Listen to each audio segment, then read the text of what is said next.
Primer es van anul·lar les atraccions de fires, més tard es van suspendre els concerts de barraques i els castells, la setmana passada va caure la Fira de Mostres i avui s'ha confirmat la suspensió també del pregó i dels focs artificials.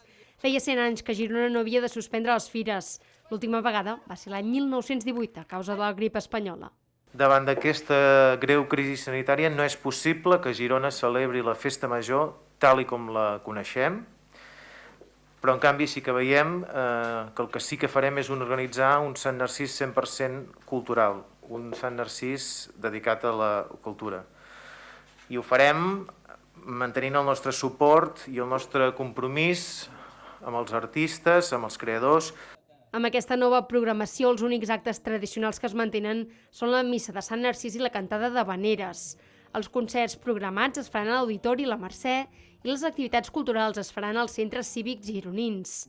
A més, Televisió de Girona serà el mitjà oficial per poder apropar les activitats a tots els gironins. Alguns de les activitats es podrien seguir també per TV Girona, com és el cas de la lectura dels versots per part de la bruixa de la catedral. Tornem a parlar aquí de la cultura popular i també dels concerts del Cor Maragall, la Principal de la Bisbal, del Doctor Prats o les mateixes havaneres. Des de l'Ajuntament també han explicat que intentaran reprogramar les activitats que s'han hagut de suspendre, com per exemple les del Parc Migdia.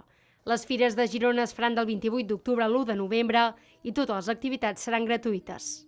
Que tots aquells que vulguin assistir a les activitats culturals i als concerts estaran disponibles a partir de demà, dijous a les 12 del migdia, a la web de l'Ajuntament de Girona, girona.cat/Sant Narcís, que estaran limitades a 4 entrades per persona i a 2 espectacles per persona.